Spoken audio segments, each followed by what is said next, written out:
Assalamualaikum warahmatullahi wabarakatuh.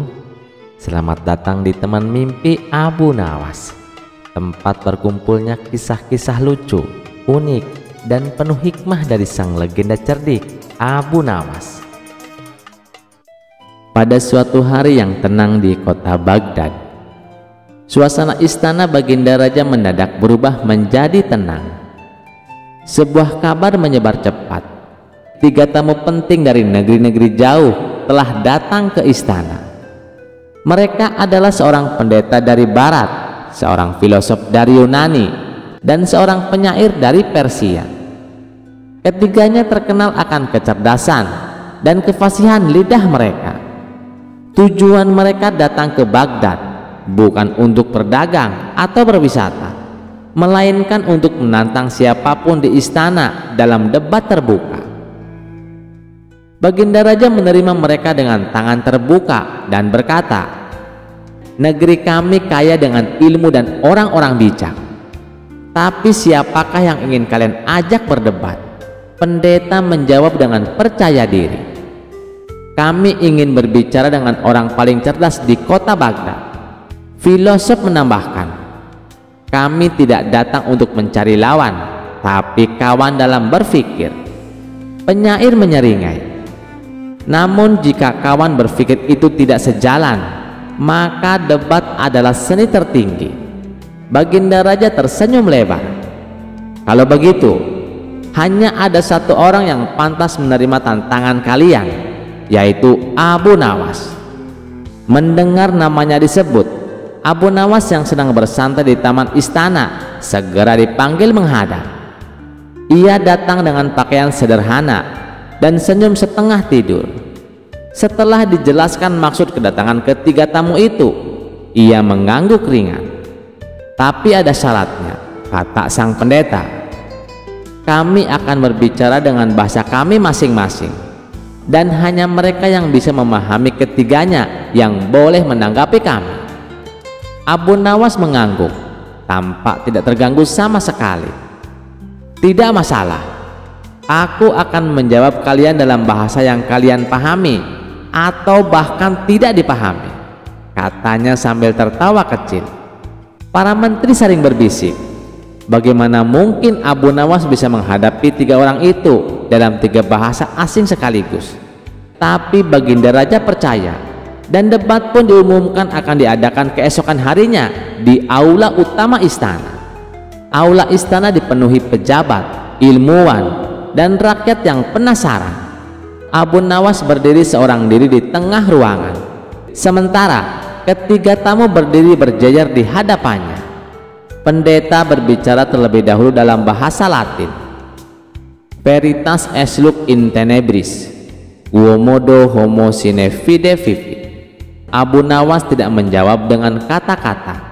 Ia hanya menunjuk ke langit, lalu ke dadanya sendiri, lalu ke bumi. Isyarat yang membingungkan semua orang.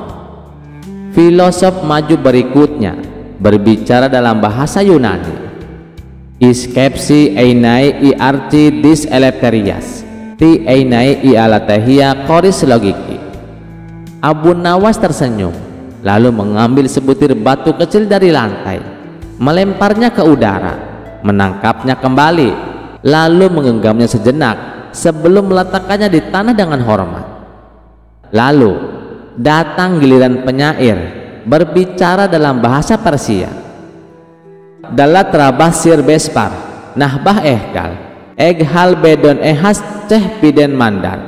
Abu Nawas membuka sehelai kertas kosong dari sakunya, meniupnya, lalu melipatnya menjadi burung kertas dan menerbangkannya di udara. Penonton yang tadinya bingung kini mulai terdiam, terpaku pada simbol-simbol itu. Raja Harun meminta Abu Nawas menjelaskan semua tindakannya. "Jelaskan padaku, wahai Abu Nawas, apa maksudmu dengan gerakan-gerakan tadi? Mereka berbicara dengan bahasa asing, tapi kau menjawab tanpa sepatah kata pun."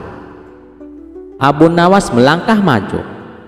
"Wahai Paduka, izinkan hamba menjawab satu persatu." Kepada pendeta, katanya. Ia bertanya, bagaimana manusia bisa hidup tanpa iman? Aku menjawab dengan menunjuk ke langit bahwa Tuhan adalah cahaya, ke dadaku bahwa keimanan adalah di hati, dan ke bumi bahwa hidup adalah pengabdian. Iman bukan terletak di mulut atau doktrin, tapi di dalam perbuatan. Pendeta tertegun, ia mengangguk dalam diam. Kepada filosof, lanjut Abu Nawas, ia bertanya tentang kebenaran tanpa logika. Aku menjawab dengan batu kecil. Logika itu seperti batu, bisa dilempar untuk menyerang, bisa ditimbang untuk menilai, tapi paling bijak bila ditaruh sebagai fondasi. Kebenaran bukan soal menang debat, tapi bagaimana logika ditempatkan dengan rendah hati. Filosof menatap ke bawah, tersenyum malu-malu. Dan kepada penyair, kata Abu Nawas dengan lembut, ia bertanya apa gunanya logika tanpa rasa. Aku jawab dengan kertas kosong yang kutiup dan kulipat jadi burung. Kata-kata yang indah bisa membawa jiwa terbang jika dibentuk dengan hati. Rasa bukan lawan dari logika, tapi sayapnya. Penyair terharu, matanya sedikit basah. Ruangan yang tadinya sunyi, lalu tepuk tangan bergemuruh dari para hadirin.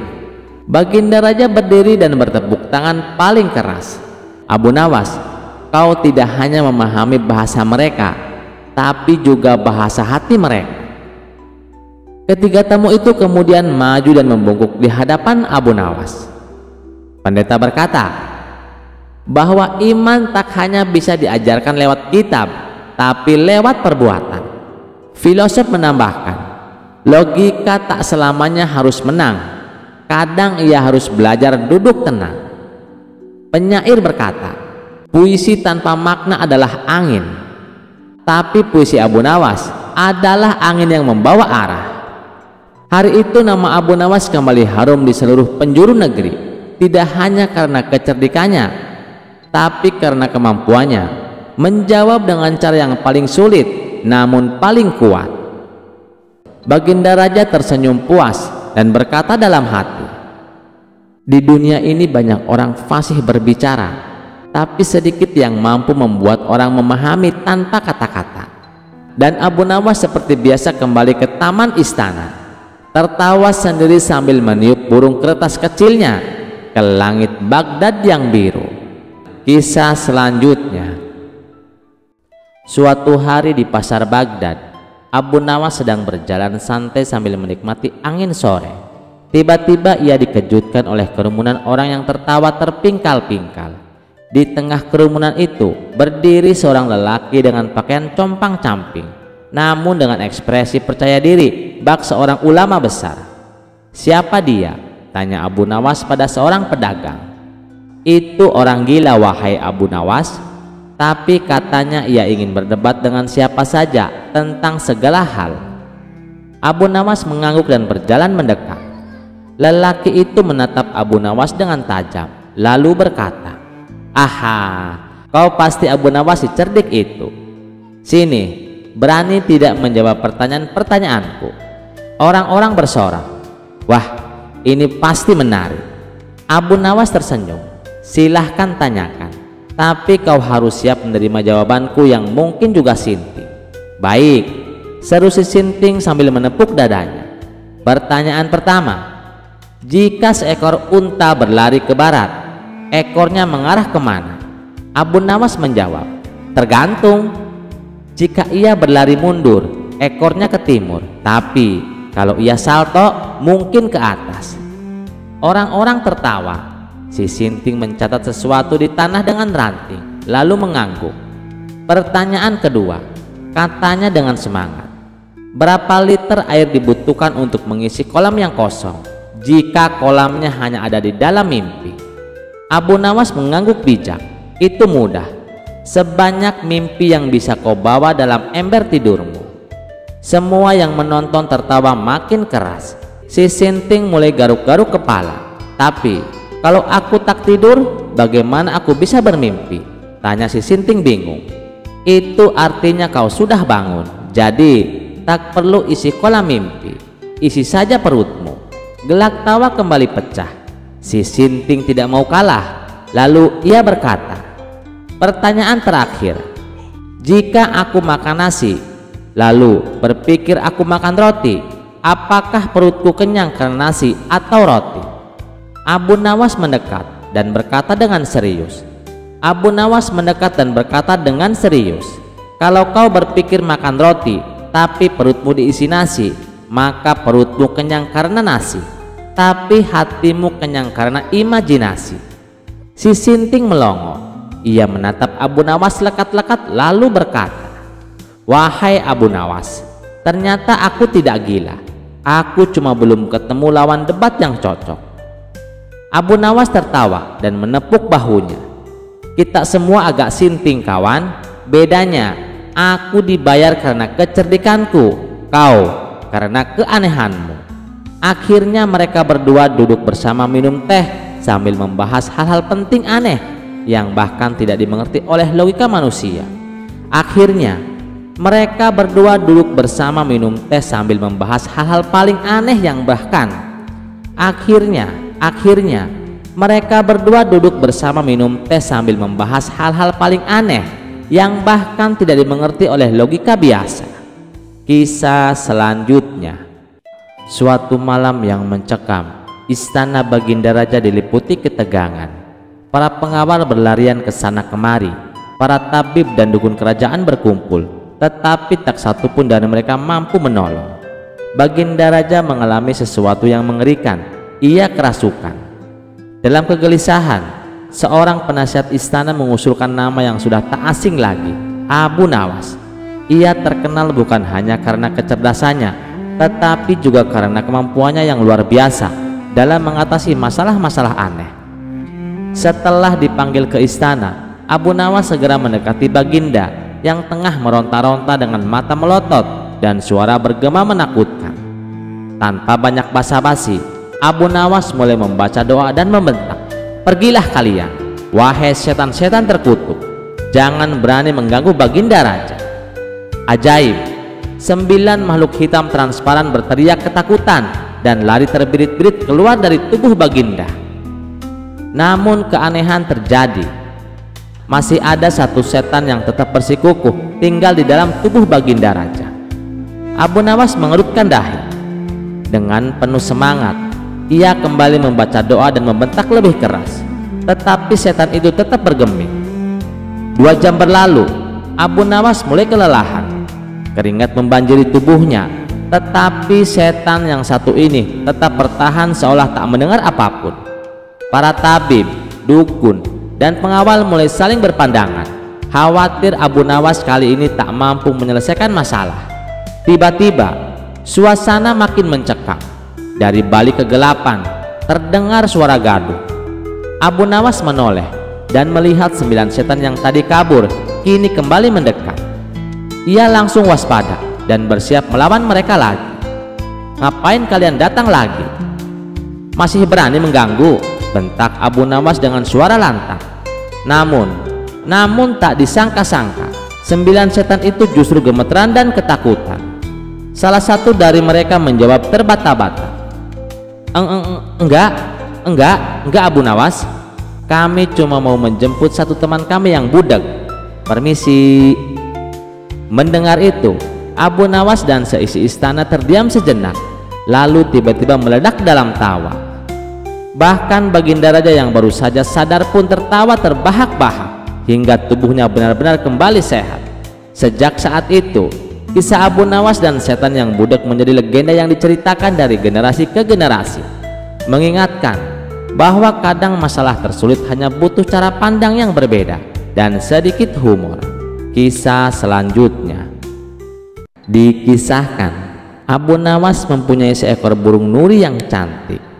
Tiap pagi dan sore, Abu Nawas rajin memandikan burungnya.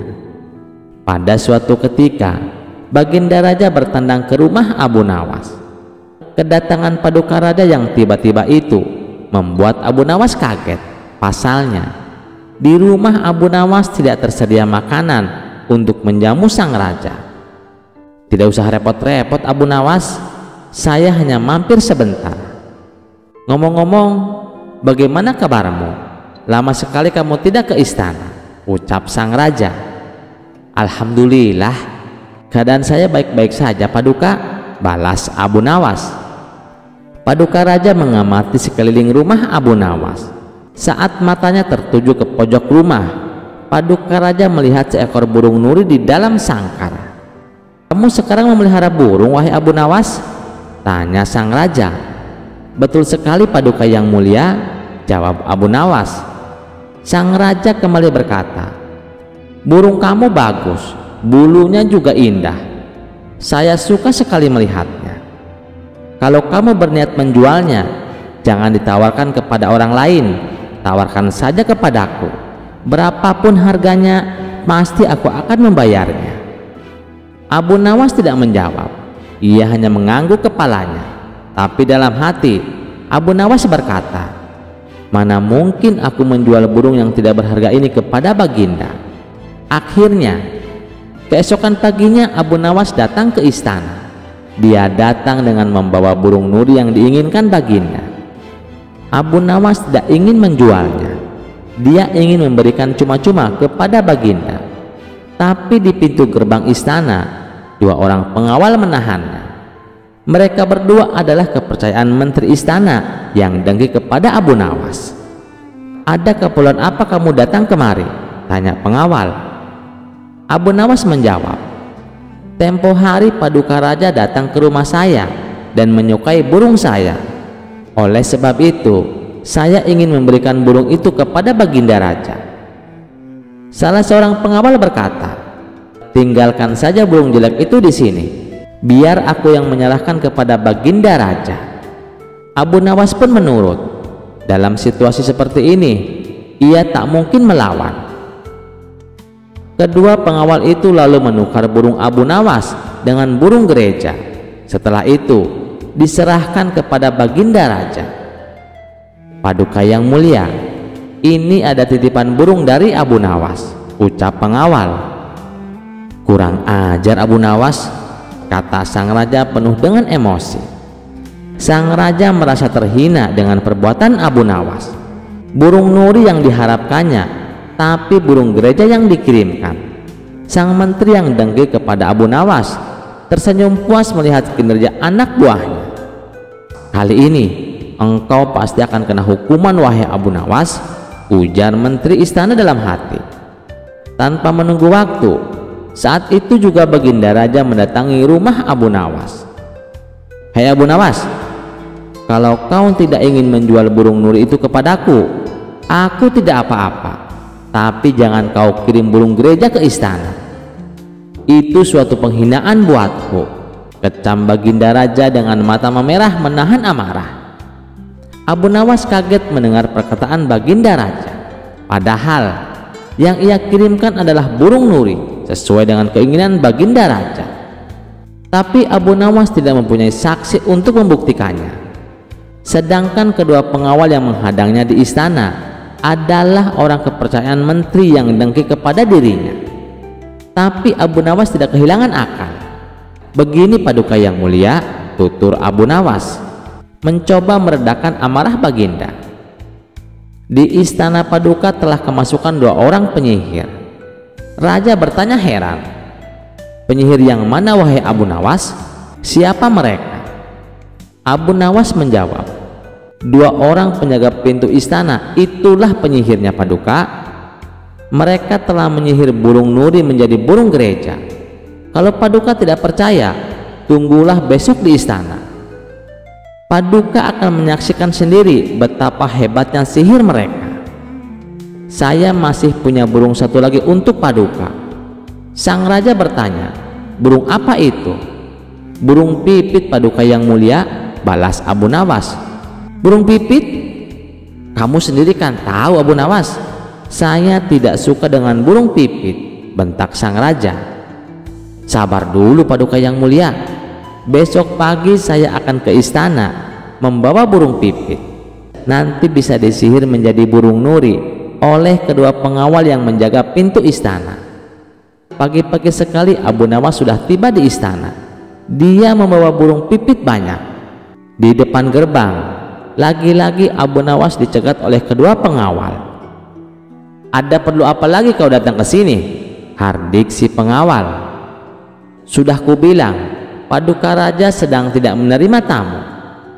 Abu Nawas menjawab, "Maaf, kemarin aku keliru. Aku sebenarnya ingin memberikan burung pipit ini kepada Baginda, tapi aku keliru mengambilnya. Paduka pasti marah-marah mendapat kiriman burung nuri tersebut. Semua orang tahu Baginda sangat benci dengan burung nuri.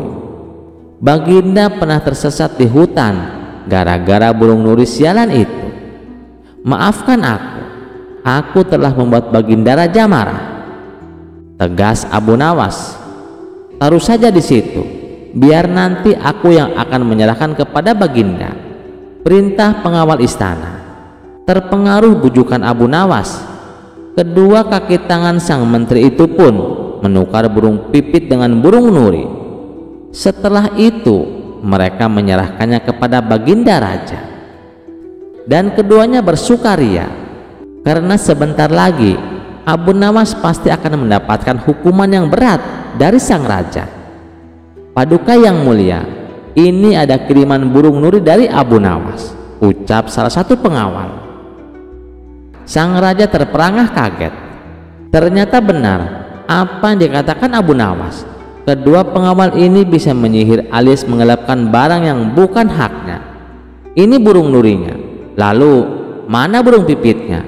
sindir Baginda Raja yang langsung membuat wajah kedua pengawal itu pucat pasi. Belum sempat kedua pengawal itu menjawab, sang raja langsung menghukum kedua orang tersebut dan dipecat jadi pengawal istana. Kisah selanjutnya. Pada suatu hari yang tenang di kota Baghdad, rakyat menjalani harinya seperti biasa. Para pedagang sibuk menjajakan barang dagangannya di pasar, anak-anak bermain di jalanan, dan para ulama berdiskusi tentang ilmu pengetahuan. Namun ketenangan itu terusik oleh satu kabar mengejutkan bahwa Abu Nawas meminta agar kiamat segera terjadi. Kabar ini tersebar cepat dari mulut ke mulut hingga akhirnya sampai ke telinga Baginda Raja. "Apa maksud orang itu?" tanya sang raja dengan dahi berkerut. "Kiamat. Bukankah itu urusan Tuhan?" Para menteri pun mengangguk, namun tidak ada satupun yang bisa menjelaskan alasan permintaan Abu Nawas tersebut. Akhirnya raja memerintahkan agar Abu Nawas segera dihadapkan ke istana. Di hadapan raja dan para penasihatnya, Abu Nawas tetap tenang, bahkan wajahnya terlihat sedikit riang seperti biasa. "Abu Nawas," kata raja dengan nada serius, "benarkah kau meminta agar kiamat terjadi sekarang juga?" Abu Nawas membungkuk hormat dan menjawab, "Benar tuanku, hamba memohon agar kiamat terjadi secepatnya." Ruangan istana menjadi hening dan raja menyipitkan mata. "Apakah kau sudah gila, Abu Nawas? Apa alasannya hingga kau menginginkan kehancuran dunia dan seluruh isinya?" Abu Nawas menghela napas panjang lalu mulai bercerita. "Ampun tuanku, beberapa waktu yang lalu hamba berkeliling desa-desa di pinggiran kota. Hamba melihat banyak rakyat miskin yang kelaparan, anak-anak tanpa pakaian layak, dan para petani yang dipaksa menyerahkan hasil panennya kepada para tuan tanah yang tamak. Bahkan beberapa di antara mereka sampai menjual anak-anaknya untuk melunasi hutang." Raja tertegun. Ia belum pernah mendengarkan laporan semengerikan itu dari para menterinya. Abu Nawas melanjutkan, "Hamba berpikir dunia ini sudah terlalu rusak tuanku. Keadilan sulit ditegakkan. Para pejabat hanya mementingkan kekayaan dan rakyat jelata terus menderita. Hamba tidak melihat tanda-tanda bahwa keadaan akan membaik. Hamba berpikir mungkin kiamat adalah jalan satu-satunya agar semuanya berakhir. agar para penindas dibalas dan orang-orang yang tertindas mendapatkan keadilan. Baginda Raja terdiam. Ia mulai menyadari bahwa ada sesuatu yang luput dari pengawasannya. Ia menatap para menterinya yang kini menunduk dalam diam, seolah merasa bersalah. Namun Abu Nawas, ujar raja pelan, kiamat adalah rahasia Tuhan. Tidak bisa kau meminta begitu saja. Abu Nawas mengangguk. Hamba tahu tuanku, tapi bukankah sebagai hamba yang lemah, hamba boleh memohon? Siapa tahu Tuhan mengabulkan doa seorang rakyat kecil seperti hamba ini. Ucapan itu terdengar seperti sindiran yang halus namun tajam. Raja memahami maksudnya. Abu Nawas tidak sungguh-sungguh menginginkan kiamat. Ia hanya ingin menyampaikan pesan bahwa dunia sudah terlalu tidak adil dan para penguasa telah lalai. Setelah merenung sejenak, Baginda Raja berdiri dari singgasananya. Abu Nawas, katanya tegas, aku berterima kasih karena engkau telah membuka mataku. Aku tidak akan membiarkan rakyatku hidup dalam penderitaan seperti itu. Raja pun memerintahkan para menteri diturunkan ke desa-desa untuk melihat langsung kondisi rakyat. Tuan-tuan tanah yang menindas ditangkap dan diadili. Gudang makanan kerajaan dibuka untuk diberikan kepada rakyat miskin. Dan yang paling penting, dibentuk tim khusus untuk mengawasi keadilan sosial di seluruh negeri. Mulai hari ini, lanjut raja, aku ingin negeri ini menjadi tempat di mana keadilan ditegakkan. Jangan sampai rakyat memohon kiamat karena kita para penguasanya lalai menjalankan amanah. Abu Nawas tersenyum dan membungkuk hormat. Hamba tidak pernah benar-benar ingin kiamat terjadi, tuanku. Hamba hanya ingin melihat keadilan turun ke bumi seperti turunnya hujan yang menyuburkan tanah tandus. Raja mengangguk lalu berkata, kau memang gila Abu Nawas, tapi gila yang sangat waras. Seluruh ruangan tertawa lega, ketegangan sirna, dan hari itu kerajaan memulai perubahan besar demi kesejahteraan rakyatnya. Kisah selanjutnya dikisahkan suatu hari Abu Nawas dipanggil ke istana. Saat memasuki istana, Abu Nawas dihebohkan para pejabat kerajaan sudah berkumpul dengan wajah tegang di ruang utama istana. Ada apa ini? Apa yang terjadi? Tanya Abu Nawas. Salah satu penasehat mendekat dan berbisik, Abu Nawas, ini darurat. Baginda Raja sekarat. Mendengar itu, senyum Abu Nawas perlahan memudar. Ia melangkah ke ruang peraduan raja dan terkejut melihat sang baginda terbaring lemah. Tubuhnya dingin seperti salju, wajahnya pucat, dan suaranya nyaris tak terdengar. Hanya matanya yang terbuka, menatap kosong ke langit-langit. Tabib, penyihir istana, dan para ulama sudah mencoba segalanya, tapi hasilnya nihil. Timpal penasehat yang lain. Apa penyebabnya? Tanya Abu Nawas serius. Salah satu tabib menjawab pelan. Sebuah kutukan kuno dilemparkan oleh seorang dukun sakti yang tersinggung oleh raja dalam debat terbuka. Ia menyimpan dendam dan mengutuk baginda secara halus tapi mematikan. Tak ada obat untuk ini, sambungnya. Abu Nawas hanya tersenyum tipis lalu berbisik, kalau sihir yang menanam, maka akal yang akan mencabutnya. Dalam hati ia menggumam, pasti dukun tua jelek itu lagi. Tak kapok-kapok juga main-main kutuk-kutukan. Pada malam harinya Abu Nawas bergerak cepat.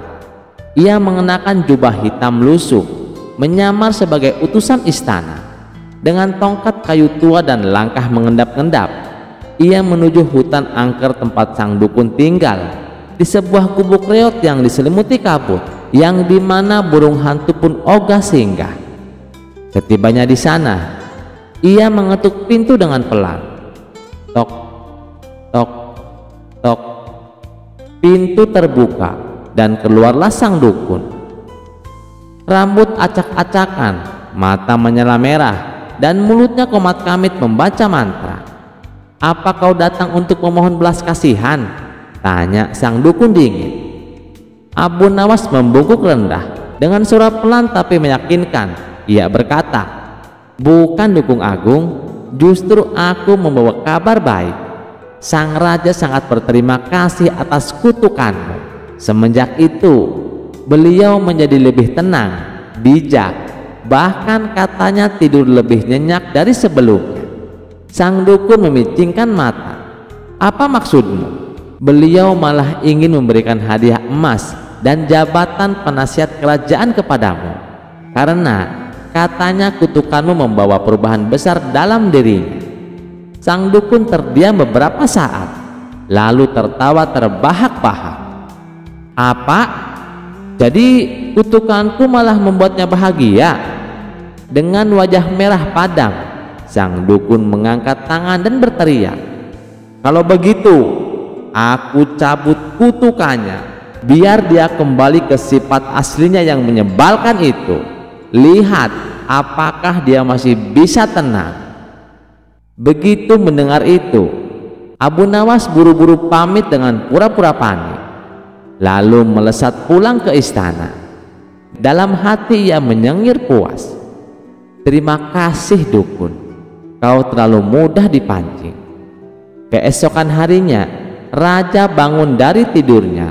Tubuhnya mulai hangat, wajahnya cerah, dan suaranya kembali lantang. "Abu Nawas," panggilnya, "kemarilah sang penyelamatku." Abu Nawas datang dengan langkah ringan dan wajah kalem. Sang raja memeluk erat Abu Nawas. "Bukan sihir, tapi akalmu yang menyelamatkanku," katanya. Abu Nawas hanya tersenyum dan berkata, "Kadang yang kita butuhkan bukan pedang atau mantra, tapi satu kalimat yang tepat di waktu yang tepat." Kisah selanjutnya. Raja Harun al-Rasyid duduk di singgasananya dengan senyum penuh kelicikan. Ia tak pernah bosan menguji kecerdasan Abu Nawas. Hari itu, ia memanggilnya ke istana dengan tantangan baru. Ketika Abu Nawas tiba, raja berkata, "Abu Nawas, aku ingin kau menghitung semua bintang di langit. Jika kau bisa melakukannya, aku akan memberikanmu hadiah besar. Tapi jika tidak, kau akan dianggap tidak lagi cerdik dan akan dihukum." Abu Nawas mengelus janggutnya dan menjawab, "Ampun Baginda, menghitung bintang di langit itu sangat mustahil Baginda." Raja tersenyum penuh tipu daya. "Jadi kau menolak Abu Nawas?" "Tidak Baginda, tidak, hamba tidak menolak." "Baiklah Baginda, saya akan melaksanakan tugas ini." Saat Abu Nawas keluar dari istana, beberapa menteri menertawakannya.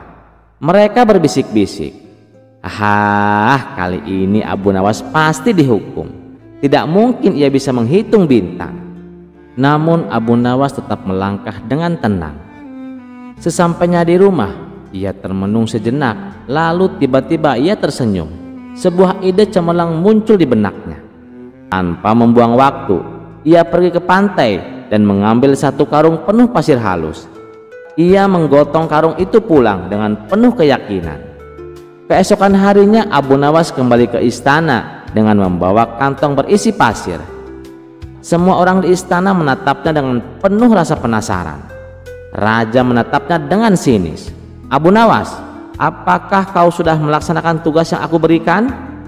Abu Nawas tersenyum lebar. "Tentu saja sudah Baginda." Raja mengangguk. "Lalu, berapa jumlah bintang di langit?" Dengan penuh percaya diri, Abu Nawas meletakkan kantong berisi pasir di hadapan raja. "Baginda, semua bintang di langit ada di dalam karung ini." Semua orang terkejut dan mulai berbisik-bisik. Raja pun segera membuka karung tersebut dan ternyata isinya hanyalah pasir. Seketika wajah raja berubah merah padam. "Apa-apaan ini Abu Nawas? Ini hanya sekarung pasir," bentak raja dengan marah. Abu Nawas tetap tenang dan menjawab, Benar Baginda, pasir yang ada di dalam karung ini jumlahnya sama dengan jumlah bintang di langit. Jika Paduka tidak percaya, silahkan hitung sendiri. Ruangan menjadi hening. Para menteri yang sebelumnya menertawakan Abu Nawas kini terdiam, tak tahu harus berkata apa. Raja pun dibuat pusing 7 keliling. Namun tak lama kemudian ia tertawa terbahak-bahak. Hahaha, kau memang cerdik Abu Nawas. Aku mencoba menjebakmu, tapi kau selalu punya cara untuk mengakaliku. Karena kagum dengan kecerdikan Abu Nawas, raja pun menghadiahinya dengan pundi-pundi uang emas. Sementara para menteri yang sempat menertawakannya hanya bisa menelan ludah. Seperti biasa, Abu Nawas pulang dengan kemenangan, membuktikan bahwa akal cerdiknya tak tertandingi. Kisah selanjutnya. Suatu hari Raja Harun Ar-Rasyid mendengar kabar dari menterinya kalau beberapa belakangan ini Abu Nawas sering bertingkah aneh. Hampir setiap hari Abu Nawas menghabiskan waktunya duduk di atas kuburan. Karena penasaran dan khawatir, Baginda Raja pun segera mendatangi Abu Nawas.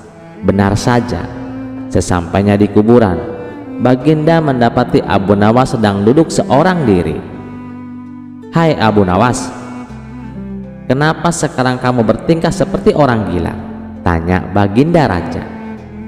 Abu Nawas balik bertanya, "Aku atau Baginda yang gila?" Baginda Raja menjawab, "Tentu saja kamu yang gila.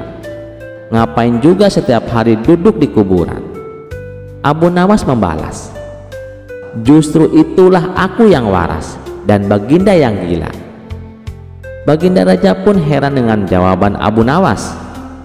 "Kenapa bisa begitu wahai Abu Nawas?" tanya Baginda Raja. "Ya, karena aku tahu bahwa istana dan kekuasaanmu suatu saat pasti akan musnah, dan disitulah Paduka akan hidup abadi," jawab Abu Nawas sambil menunjuk ke sebuah kuburan. "Oleh karenanya, aku mempersiapkan diri untuk tinggal kekal di sini. Sementara Paduka justru menyibukkan diri dengan membangun istana megah, padahal semuanya itu nantinya akan musnah. Paduka terlihat begitu membenci kuburan, padahal disitulah kelak tempat peristirahan terakhir Paduka," tutur Abu Nawas melanjutkan. Mendengar perkataan Abu Nawas tersebut, Baginda Raja seketika langsung terdiam. "Jika demikian adanya, lalu siapa di antara kita yang gila wahai Baginda Raja?" tanya Abu Nawas menegaskan. Baginda Raja tak mampu bicara sedikit pun. Ia hanya bisa menangis terisak-isak. "Demi Allah, benar sekali apa yang kau katakan. Nasihatilah aku wahai Abu Nawas," pinta Baginda Raja. Dengan pandangan sorot mata yang tajam, Abu Nawas berkata, "Cukuplah kau pegang dan amalkan kitabullah." Perlahan Baginda Raja mulai mereda tangisnya. "Terima kasih atas nasihatnya wahai Abu Nawas. Apakah kau menginginkan sesuatu dariku?" tanya Baginda Raja. "Iya," jawab Abu Nawas. "Ada 3 permintaanku kepadamu wahai Paduka. Jika kau sanggup melakukannya, aku akan sangat berterima kasih sekali kepadamu," ujar Abu Nawas. "Baiklah, katakan apa permintaanmu?" balas Baginda Raja. "Pertama, bisakah Paduka yang mulia menambah atau memperpanjang usiaku?" tanya Abu Nawas. "Kamu aneh Abu Nawas. Tentu saja aku tidak mungkin mampu," jawab Baginda Raja. "Permintaanku yang kedua, mampukah Paduka Raja menjagaku dari malaikat maut?" tanya Abu Nawas kembali. "Apalagi ini, aku jelas sangat tidak mampu," jawab Baginda Raja. "Baik, sekarang permintaanku yang ketiga, mampukah Paduka memasukkanku ke dalam surga dan menjauhkan diriku dari api neraka?" Stres ya kamu Abu Nawas. Pertanyaan macam apa ini? Dan tak mungkin mampu aku melakukannya kecuali "Aku malaikat," jawab Baginda Raja. Kemudian Abu Nawas berkata, "Kalau begitu, aku tidak membutuhkan bantuanmu. Silahkan Paduka Raja pergi dari sini." Baginda Raja pun lantas meninggalkan Abu Nawas seorang diri di sebuah pemakaman yang penuh dengan ketenangan. Bagaimana teman-teman dengan kisah ini? Apakah menarik? Tentu kisah ini menceritakan tentang kehidupan kita, bahwa tidak ada manusia yang kekal abadi. Semuanya akan kembali kepada Allah Subhanahu wa Ta'ala. Dan cerita selanjutnya tidak akan kalah menarik. Mari kita simak ceritanya. Dikisahkan, Baginda Raja baru saja melantik hakim istana yang baru. Hakim tersebut terkenal jujur dan juga baik hati. Yang paling disukai Baginda dari hakim baru ini, ia gemar berburu di hutan seperti dirinya. Suatu hari di sela-sela waktu santai Baginda Raja, ia memanggil hakim baru tersebut untuk menghadapnya. "Bagaimana pekerjaanmu? Apakah ada kasus yang sulit diselesaikan?" tanya Baginda Raja. "Alhamdulillah Paduka, semua pekerjaan masih bisa saya atasi," jawab hakim istana. "Bagus, awas jangan main-main dengan jabatanmu. Kalau kamu sampai ketahuan menerima sogokan, saya bukan hanya akan memecatmu, tapi juga akan memenjarakanmu," ancam Baginda Raja. "Jangan khawatir Paduka, saya ini bukan tipe orang yang suka disogok. Malah saya justru membenci perbuatan itu. Saya ini kan sudah kaya Paduka, buat apa menerima sogokan? Bukankah Paduka tahu sendiri, gaji saya sebagai hakim sepenuhnya saya sumbangkan untuk fakir miskin," ujar hakim istana. "Baguslah, saya percaya padamu. Oh ya, saya dengar katanya kamu gemar berburu di hutan. Bagaimana kalau besok kita berburu bersama-sama?" ajak Baginda Raja.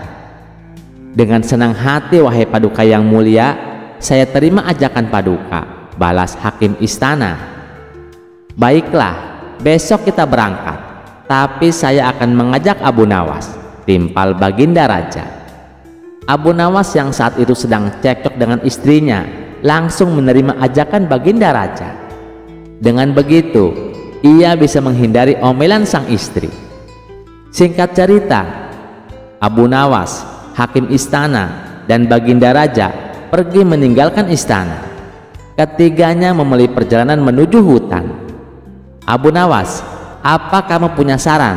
Hutan yang mana yang akan kita tuju?" tanya Baginda Raja. "Ada Paduka, hutan di seberang lautan. Di sana banyak hewan kijang, tapi hutan tersebut terkenal angker," jawab Abu Nawas. "Sama setan saja masa takut? Ayo kita ke sana," balas Baginda Raja. Ketiganya lalu menuju hutan yang terkenal angker. Saat akan memasuki hutan tersebut, Abu Nawas mulai merasakan aura mistis. "Paduka, apa Paduka yakin akan masuk ke dalamnya?" tanya Abu Nawas. "Tenang saja Abu Nawas, saya dan hakim istana sudah pengalaman keluar masuk ke dalam hutan," jawab Baginda Raja. Tidak berapa lama, tampak seekor kijang muncul di hadapan mereka. Baginda Raja dan hakim istana langsung mencabut anak panah dan membidiknya. Tapi sayang, bidikannya mereka meleset sehingga membuat kijang tersebut berlari ke tengah hutan. "Ayo kita kejar," teriak Baginda Raja. Mereka pun mengikuti arah larinya kijang. Sedang asik-asiknya mengejar hewan buruan, tiba-tiba muncul seekor harimau. Melihat ada mangsa di depannya, harimau itu langsung mengejarnya. Baginda Raja dan Abu Nawas serta hakim istana spontan kabur menghindari kejaran harimau. Setelah beberapa lama kemudian, akhirnya mereka bertiga pun selamat. Namun mereka dihadapkan permasalahan baru. Pasalnya, mereka tidak tahu arah jalan pulang. Mereka bertiga tersesat di tengah hutan yang angker. Baik Baginda Raja, hakim istana, dan Abu Nawas, mereka tidak tahu harus meminta tolong kepada siapa.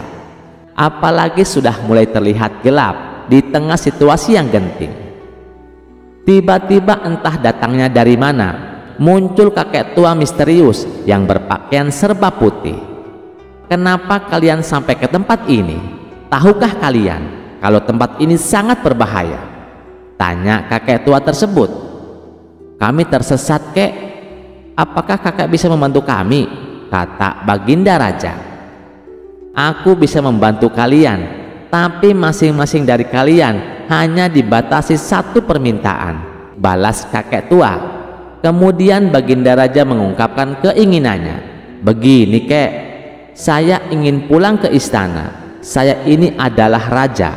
Saya tidak ingin kehilangan istana saya," minta Baginda Raja. "Baiklah, keinginanmu saya kabulkan," jawab kakek tua. Seketika Baginda Raja langsung menghilang. Ia kini sudah berada di istananya, duduk di singgasana bersama sang permaisuri.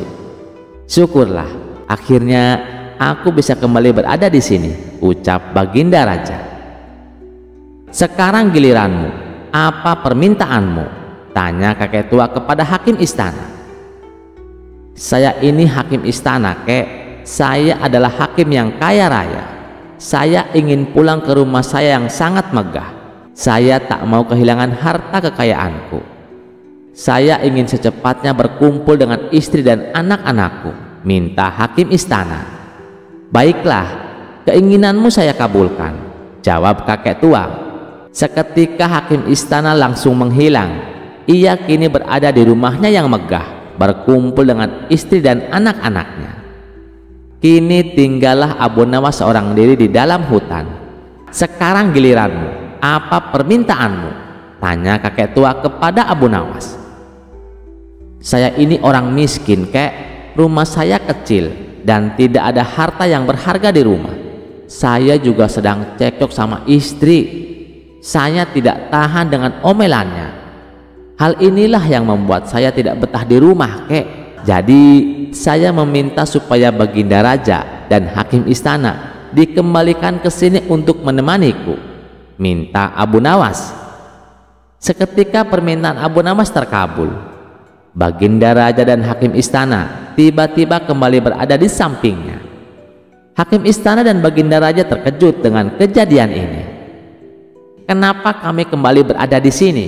tanya Baginda Raja dan hakim istana. "Itu atas permintaan kawanmu," jawab kakek tua itu. "Katanya dia sedang tidak betah di rumah. Dia ingin kalian berdua menemaninya di sini," jawab kakek tua itu. "Abu Nawas, kamu kurang ajar," teriak hakim istana dan Baginda Raja. Sementara si kakek tua misterius itu langsung menghilang dari hadapan mereka. Bagaimana ceritanya, teman-teman? Menarik bukan? Cerita selanjutnya tidak kalah menarik lagi. Mari kita simak ceritanya. Dikisahkan, Abu Jahil sangat menaruh dendam kepada Abu Nawas.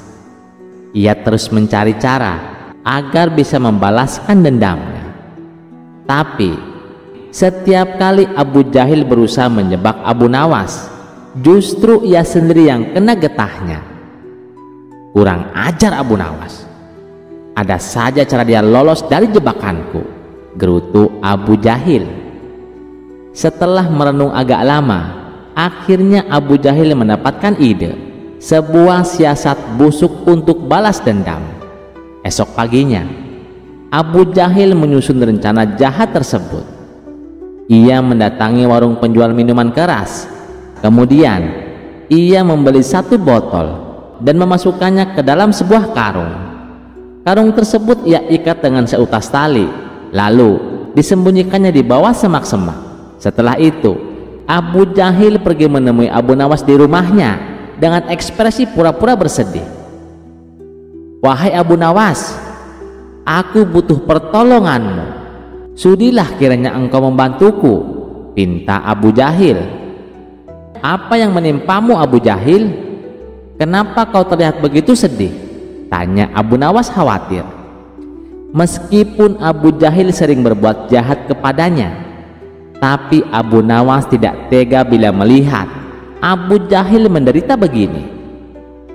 Abu Nawas, sewaktu aku pulang dari pasar, aku membawa barang berharga yang aku simpan dalam karung. Tapi sialnya, di tengah jalan barang tersebut diminta paksa oleh para berandalan. Karena takut dibunuh, terpaksa aku memberikannya. Tutur Abu Jahil berbohong. Kasihan sekali nasibmu, ujar Abu Nawas.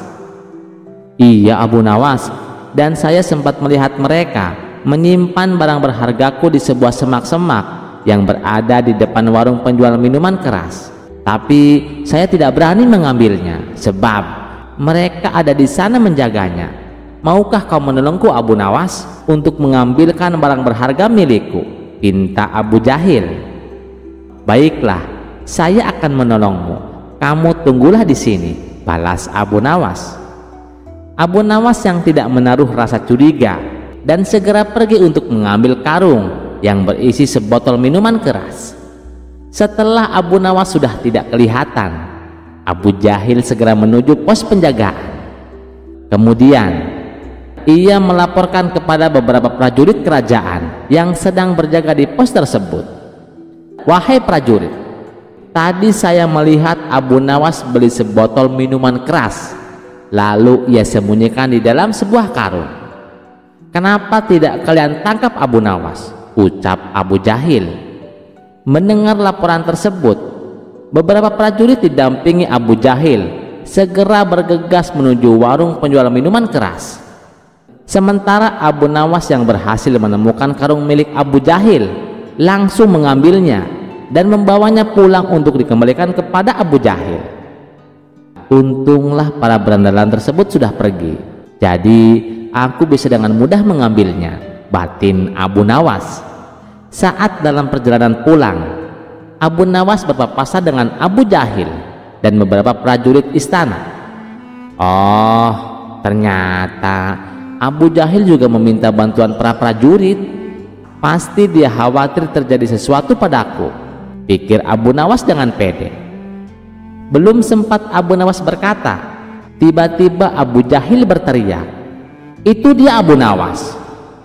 Karung yang dibawanya pasti berisi botol minuman keras. Sontak Abu Nawas terkejut dan heran. Apa-apaan kamu Abu Jahil? Maksudmu apa berkata demikian? Tukas Abu Nawas. Sudah, kamu jangan pura-pura bodoh Abu Nawas. Kali ini kamu tidak bisa mengelak, balas Abu Jahil. Saat para prajurit menggeledah karung yang dibawa Abu Nawas, mereka mendapati sebotol minuman keras. Abu Nawas pun akhirnya ditangkap dan dibawa menghadap Baginda Raja. Kurang ajar kau Abu Jahil, kau telah menjebakku, teriak Abu Nawas. Abu Jahil justru tertawa puas menyaksikannya. Kali ini dendamku pasti terbalaskan. Abu Nawas pasti akan mendapatkan hukuman berat, pikir Abu Jahil. Ketika mereka menghadap Baginda Raja, Abu Jahil berkata, "Paduka yang mulia, saya hendak melaporkan Abu Nawas. Dia telah kedapatan membawa botol minuman keras. Untunglah para prajurit istana langsung menangkapnya," ucap Abu Jahil. Abu Jahil menuntut supaya Abu Nawas dipenjara dengan dakwaan telah minum minuman keras. Sebenarnya Baginda Raja tahu kalau Abu Nawas tidak melakukannya, sebab tidak mungkin Abu Nawas berani membawa pulang minuman keras. Bisa-bisa ia kena damprat oleh istrinya dan juga tidak tercium aroma miras dari mulutnya. Tapi Baginda Raja sengaja ingin menguji kecerdikan Abu Nawas. "Benar begitu Abu Nawas?" tanya Baginda Raja. Mendengar pertanyaan Baginda Raja, Abu Nawas hanya terdiam. "Aku harus cari cara supaya bisa lolos dari jebakan Abu Jahil," pikir Abu Nawas dalam hati. "Hai Abu Nawas, kamu ditanya kenapa diam saja?" bentak Baginda Raja. "Ampun Paduka yang mulia, tuduhan Abu Jahil tidak benar Paduka. Tuduhan tersebut hanya dibuat-buat. Apa buktinya kalau saya minum minuman keras?" bantah Abu Nawas. Itu buktinya. Apa kamu buta? Ucap Abu Jahil sambil menunjuk botol yang ada di dalam karung. Kamu tidak bisa mengelak lagi Abu Nawas. Buktinya sudah ada. Oleh karena itu, kamu harus dihukum, timpal Baginda Raja. Tunggu dulu Paduka yang mulia. Apakah hanya karena membawa botol minuman keras itu bisa dijadikan bukti? Dan kalau benar saya mabuk-mabukan, mana buktinya? Protes Abu Nawas. Tentu saja bisa Abu Nawas. Itu bisa dijadikan bukti, tutur Baginda Raja. Baiklah kalau memang begitu, saya juga akan mengajukan dakwaan kepada Abu Jahil karena Abu Jahil telah berbuat zina, balas Abu Nawas. Mendengar tuduhan Abu Nawas membuat Abu Jahil murka dan tidak terima. Hai Abu Nawas, kamu jangan suka fitnah. Apa buktinya kalau saya berbuat zina? Teriak Abu Jahil. Dengan entengnya Abu Nawas menjawab, buktinya kamu kemana-mana membawa alat zina. Bukankah kemeluanmu adalah alat untuk berbuat zina?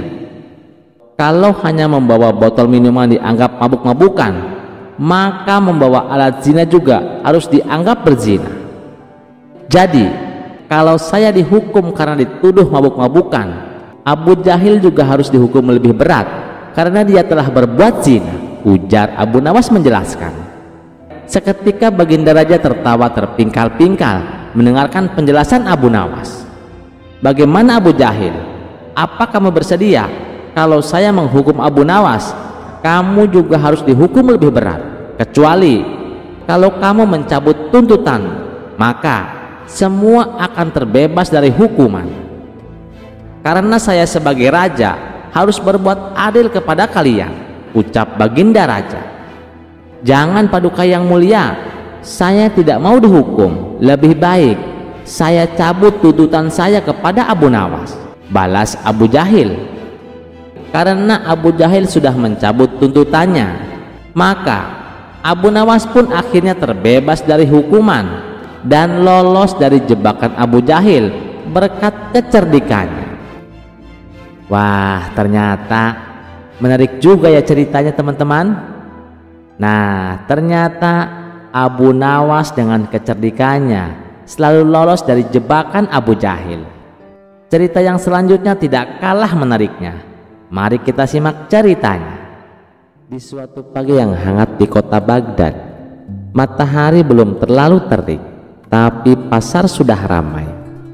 Para pedagang berteriak menawarkan dagangannya. Unta-unta berderap membawa rempah, dan aroma roti pipi segar menguar dari gang-gang kecil. Namun, ada satu kabar yang sedang berhembus kencang seperti angin musim semi. Telah muncul tukang cukur yang bisa membuat orang jelek jadi tampan. Benarkah? Cuma gosip. Temanku mencoba. Katanya memang beda wajahnya. Jangan-jangan ini sihir. Begitulah kira-kira pembicaraan warga Baghdad selama beberapa hari terakhir. Di kedai kopi, di tukang kayu, bahkan di masjid pun orang-orang membicarakan hal yang sama.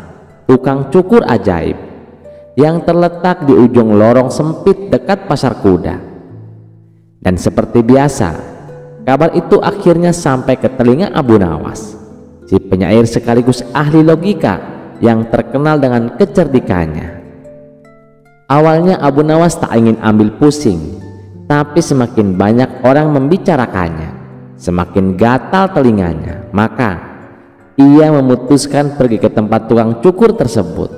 Ia mengenakan jubah lamanya yang warnanya sudah agak pudar dan sandal yang solnya sudah minta diganti, tapi wajahnya seperti biasa tetap menyimpan senyum misterius.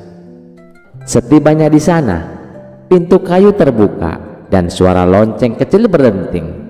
Seorang lelaki berjenggot rapi dengan pakaian putih menjemputnya. Selamat datang Tuan. Apakah Tuan datang untuk potong rambut atau untuk menjadi tampan? Tanya tukang cukur. Abu Nawas tersenyum, duduk di kursi rotan yang sudah agak tua tapi masih kokoh.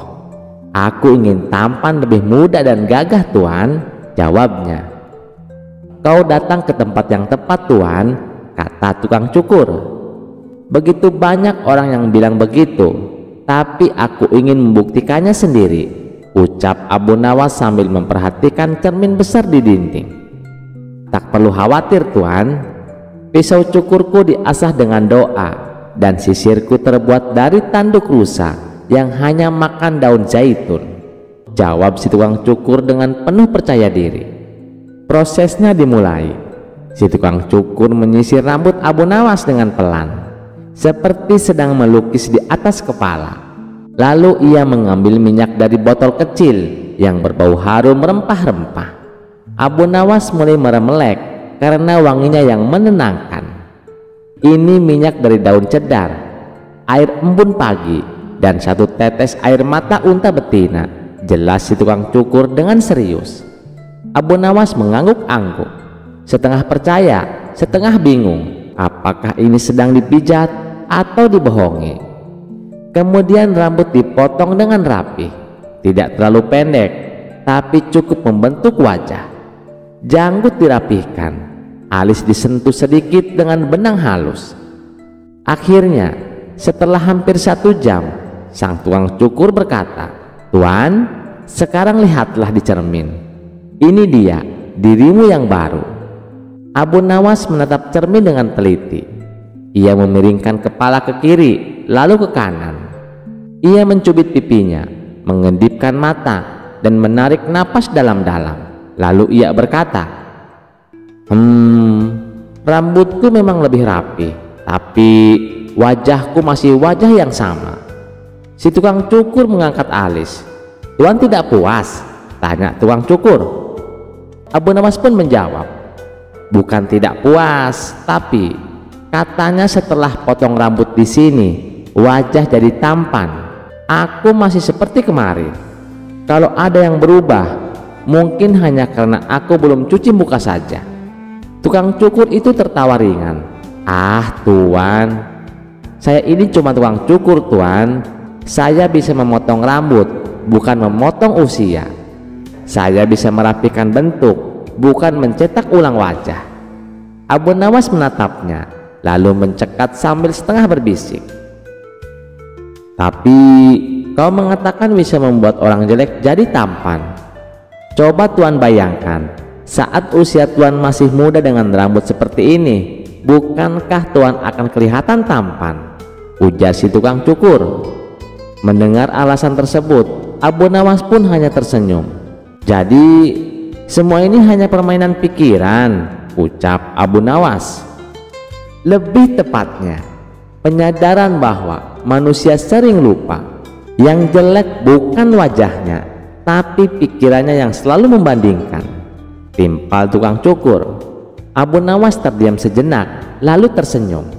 "Baiklah, aku akui, ini salah satu potongan rambut terbaik yang pernah aku alami." Ia berdiri merapihkan jubahnya dan menatap cermin sekali lagi. "Dan mungkin tampan itu bukan dari bentuk, tapi dari cara pandang," ucap Abu Nawas. Sambil berjalan keluar, ia melambaikan tangan pada si tukang cukur. "Terima kasih, kau tidak hanya mencukur rambutku, tapi juga egoku." Dan begitulah Abu Nawas kembali ke jalanan Baghdad, bukan dengan wajah baru, tetapi dengan pikiran yang lebih jernih dan cerita baru untuk diceritakan kepada dunia. Terima kasih sudah mendengarkan cerita ini. Sampai jumpa di cerita selanjutnya. Jangan lupa like, share, dan subscribe channel Teman Mimpi. Wassalamualaikum warahmatullahi wabarakatuh.